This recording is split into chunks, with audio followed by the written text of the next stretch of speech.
Oui, oui, mais on vient de l'entreapercevoir avec l'école d'athée, pas de souci. Allez, donc vous allez pouvoir aussi applaudir bien fort le deuxième. Il avait terminé 9/10e en 2010, 5e en 2011. Il était 3e l'année dernière. Il va prendre une belle deuxième place aujourd'hui. Il est de Montpellier. On fait une ovation à Hervé Seyss. Oh là là, regardez, regardez, regardez. Bravo Hervé. Quel bonheur, Hervé.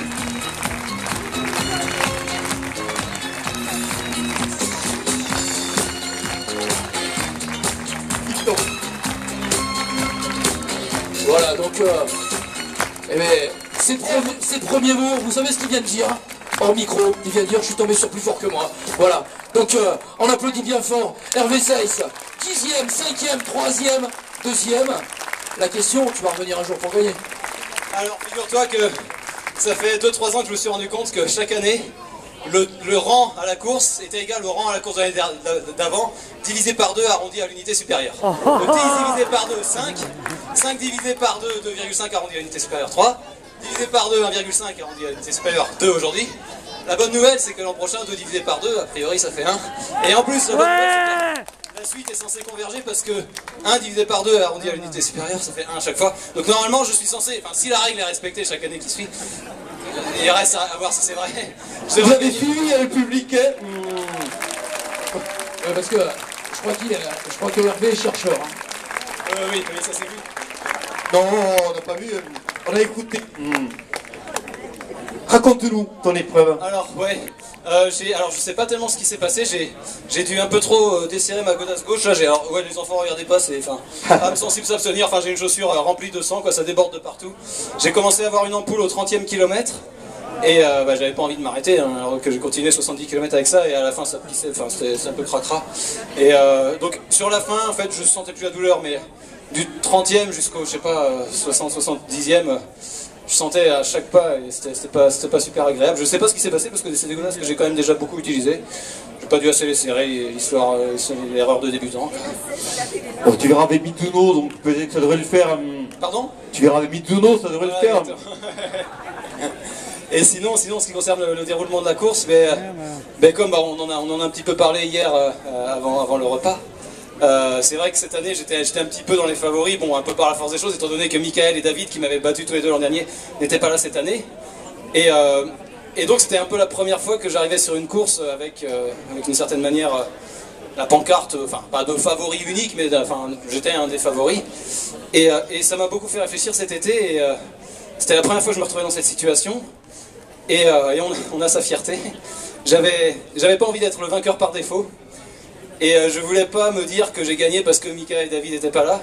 Donc en fait tout l'été je me suis entraîné sur un rythme très élevé, sur le rythme en fait de Michael l'an dernier quand il avait fait 7h10. À l'entraînement ça passait bien, bon l'entraînement était plus court que 100 km. Et donc je m'étais entraîné à une vitesse de 14 km à l'heure, 4 minutes 17 au kilomètre, ça se passait pas trop mal. Et donc j'avais décidé d'essayer ça quoi, en me disant ça passe ou ça casse, et à la rigueur j'aime mieux que ça casse plutôt que de gagner en 7h40 ou quelque chose, et puis pas être, d'ailleurs 7h40 ça doit pas être moins de le temps que j'ai fait, voilà. 7h39, voilà, donc voilà, je préférais faire deuxième en 7h39 que premier en 7h39 à la rigueur. Et donc du coup je suis parti sur des bases, enfin c'était exactement mon plan de marche, hein, très raisonnable, mais juste voilà, ça n'a pas tenu quoi, dans la côte de Thiergues, j'avais pas les meilleures jambes du monde. Et dans le lacet, enfin je sais pas si tout le monde connaît le parcours là, mais il y a 2 lacets qui sont magnifiques, enfin, on se croirait sur une route pyrénéenne.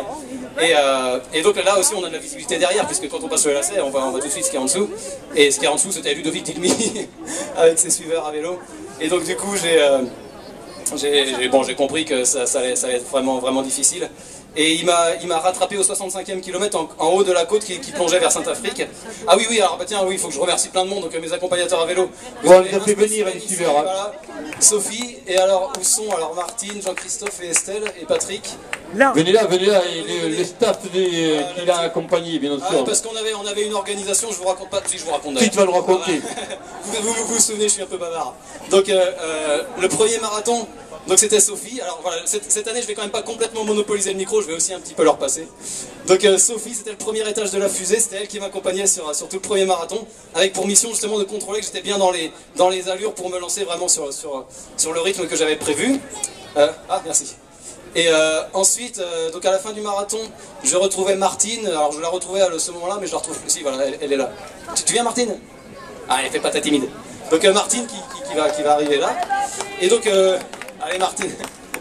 Et donc Martine prenait le relais de Sophie. Sophie allait manger une côte de bœuf bien méritée. Et donc Martine m'accompagnait à vélo jusqu'au sommet du viaduc. Au sommet du viaduc m'attendait Jean-Christophe, que vous avez ici, et Estelle, qui est aussi caché quelque part, qui garde les vélos. Oh, on a des antivols, à la rigueur, il n'y a même pas de voleurs ici de toute façon. Donc voilà, donc Jean-Christophe et Estelle qui étaient en haut de la côte du viaduc. Et donc la tactique, c'est que eux étaient chargés avec énormément de bidons de nourriture, etc. Alors que Martine, elle, c'était la voltigeuse, avec un vélo avec juste deux bidons d'Isostar, un bidon d'eau, très peu de barres de céréales, etc. Et donc dans les côtes, Martine avait pour mission, voilà Estelle. Estelle et Jean-Christophe, donc qui étaient en haut de la côte du viaduc, au sympathique. Et donc voilà, donc Martine était censée me coller au basque, ne pas me lâcher d'une semelle. Et puis éventuellement Jean-Christophe et Estelle allaient peut-être perdre le contact dans les côtes parce que c'était quand même assez raide et puis ils avaient beaucoup de poids sur eux. Ils nous rattraperaient dans les descentes et pendant que je serais tout seul avec Martine, je piocherais dans les stocks de Martine. Dès que les autres nous rattraperaient, on rééquilibrerait les stocks de Martine, enfin tout un truc. C'est très compliqué mais ça s'est finalement assez bien passé. Mais Martine, qu'est-ce que tu fais? Allez, viens! Ah, elle fait sa timide, allez Martine. Et Martine, en plus, elle est venue nous demander tout à l'heure, donc ici, savoir l'écart qu'il y avait à d'autres reprises. Ouais. En direct, hein, en plus. Ouais. Bah, c'est vrai qu'en fait, pendant un moment, bon, j'ai pas voulu m'avouer vaincu tout de suite, hein, on est quand même pas là pour faire les guignols, quoi. Donc je m'étais fait dépasser par Ludovic donc au 65e, on a fait la descente, je l'ai gardé en point de mire, il me prenait, voici Martine, donc. Voilà. Martine Amio, voilà, c'est un BD, c'est une BD, c'est un livre pour enfants. Et donc voilà, donc j'ai fait toute la descente vers Thiers, vers Saint-Afrique, avec Ludovic en point de mire, et pendant un moment je me suis dit que peut-être qu'à son tour lui aussi il aurait une petite défaillance et qu'à ce moment-là je reviendrai. Je suis passé à Saint-Afrique au pointage avec 4 à 5 minutes de retard, donc j'avais déjà pris pas mal de retard. Et donc en prenant le début de la côte de Thiers, j'ai dit aux copains, j'ai dit allez ça passe ou ça casse. Voilà, je préfère faire premier ou 5e qu'assurer une deuxième place, quoi. Et donc j'ai beaucoup forcé dans le début de la côte de Thiers, et on est revenu à 1 minute 50 de lui, on le voyait au bout des lignes droites, et là c'était bon pour le moral. Ce qu'il était un peu moins, c'est que ça s'est vite stabilisé, et même plus que stabilisé, il a fini par reprendre du champ. Et donc en haut de Thiers, au ravitaillement, donc 65e mais dans l'autre sens, donc je sais pas, c'est le 78e ou quoi, là tu as recommencé à prendre du champ, et là on a fini par te perdre de vue dans la descente de Thiers, et donc on s'est dit peut-être que dans la dernière côte à nouveau, je réussirais à reprendre un peu du champ, mais on a pris le pied de la côte, on avait 6 minutes de retard, et là je sais pas quel était l'écart à l'arrivée, mais ça doit être même supérieur à 6 minutes j'imagine. Hein. Ah non, il y a 3 minutes... Attends, qu'est-ce que c'est que ce truc? 10 minutes, ouais, voilà. Donc on a reperdu 4 minutes à la fin. Ouais, non, à la fin, j'avançais plus, j'étais cuit. Hein. Donc oui, voilà, c'est pour ça que je disais en passant la ligne, Ludovic mérite amplement, parce que voilà, franchement, il y avait beaucoup plus fort que moi aujourd'hui, et c'est un plaisir. D'ailleurs, vous pouvez apercevoir qu'il est cuit sur la ligne d'arrivée avec tout ce qu'il nous a raconté.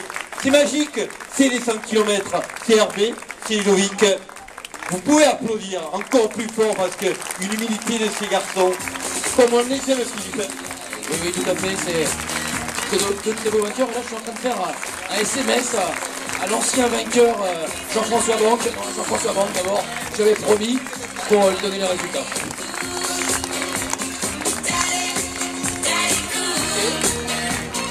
Et alors, oui, est-ce que je peux encore remercier quelques petites personnes? Merci beaucoup, merci monsieur le maire. Vous vous sauvez très bien, merci beaucoup. Oui, vous me laissez le micro, hein, je vous le rendrai demain, je reste.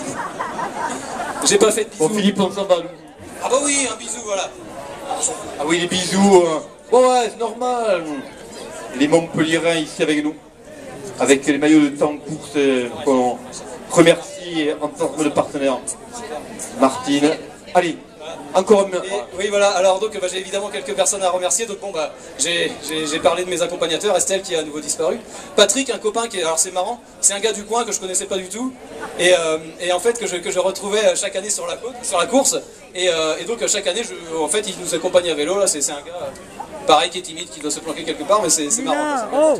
Un autre ami, Patrick Robert, voilà, qui est venu spécialement de Marvejols juste pour voir la course, quoi. Vraiment super sympa. Allez-y madame, pardon. oui, oui, termine le marathon, donc Hervé lui dit pas de soucis, puis avec... Ah oui, on va quand même pas empêcher les coureurs de courir, c'est quand T'as même raison, t'as un raison. peu venu là pour ça quand même à la base. Hein. Et oui, oui, bah, voilà, bah, je vais remercier évidemment mes entraîneurs. Donc j'en compte deux en fait, j'ai Jean-François Banque qui est plutôt mon coach. Donc quelqu'un qui me conseille énormément sur la gestion de la stratégie à long terme sur la saison, comment choisir mes courses et comment gérer mes courses, comment gérer mes entraînements, quel type d'entraînement faire. Et c'est quelqu'un que j'aime bien qui a un peu ce qu'on peut appeler l'esprit Spiridon. Alors moi je suis un peu jeune pour connaître ça, je suis né en 77, mais vous avez cet esprit un peu libertaire, presque un peu subversif, de gens qui estiment que pour courir, en gros on a juste besoin d'une paire de godasses, on n'a pas besoin d'instances officielles, on n'a pas besoin de sponsors, on n'a pas besoin de sites web, d'organisation, d'argent, tout ça. C'est par exemple Jean-François, c'est quelqu'un qui organise une nuit de la course à pied juste parce qu'ils ont envie de courir la nuit, et comme ça une bande de potes qui se réunissent et ils courent pendant toute la nuit, quoi. C'est vraiment l'esprit, ouais, voilà, l'esprit un peu libertaire, un peu hors cadre, quoi. Et ça c'est vraiment un esprit que j'aime beaucoup. Et évidemment quand on court ce genre de distance, 100 bornes, 24 heures, ce genre de choses, il faut avoir ce genre d'esprit un peu exotique, quoi.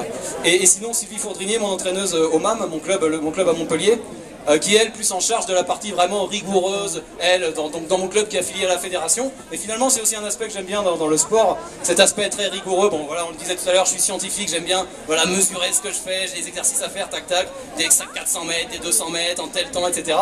Et Sylvie me fournit ce cadre-là aussi, et finalement j'ai un très bon équilibre comme ça avec Jean-François et Sylvie, c'est vraiment les deux aspects de la course à pied qui me plaisent beaucoup, qui sont pas du tout incompatibles.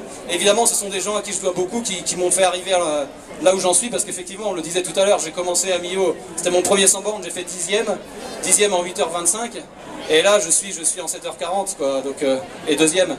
Donc ça c'est vraiment grâce à eux, leur méthode d'entraînement. Avant je m'entraînais comme n'importe comment, quoi. Je faisais 2 séances par semaine, c'était n'importe quoi. Là vraiment ils m'ont appris à courir à la limite, quoi. Donc vraiment je les remercie énormément. Voilà. Et puis oui, alors merci à vous tous, évidemment merci le public, hein, parce que c'est sûr, on le dira jamais assez, mais et spécialement ici à Millau, le public est exceptionnel. Et dans le public je compte les autres coureurs qu'on croise sur l'aller-retour entre Millau et Saint-Afrique. Des gens qui passent leur temps à vous applaudir, à vous encourager. C'est toujours la même chose, une litanie d'applaudissements, d'encouragements, des sourires échangés avec des gens. Et puis voilà, ici, voilà, tous les gens sur le bord de la route, voilà, tous ici, vraiment, c'est pour ça qu'on adore venir courir ici, quoi. Et moi franchement, moi j'ai bien l'intention de revenir ici chaque année, quoi. C'est sûr, on est ici chez nous, quoi, on se sent chez nous, quoi. Merci à tous. Allez, t'as oublié une chose. Qu'est-ce que j'ai oublié?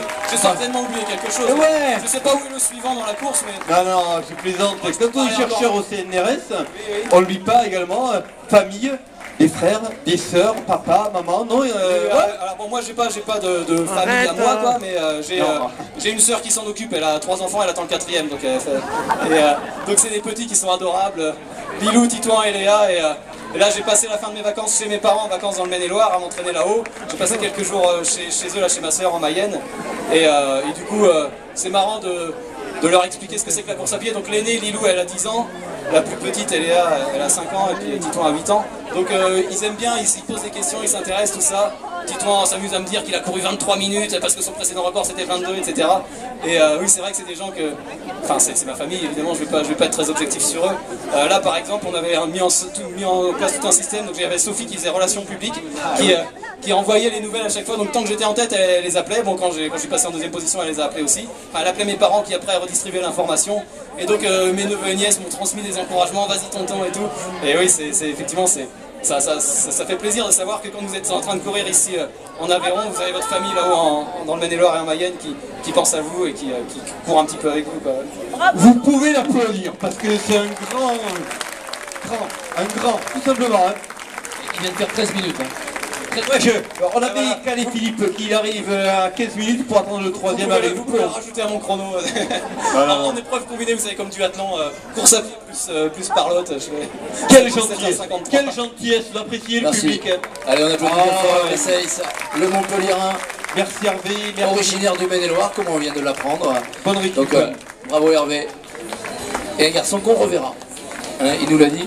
Et ben maintenant, on va attendre le 3e. Hein. Il a bien fait de faire 13-14 minutes de micro, ça meublait un petit peu.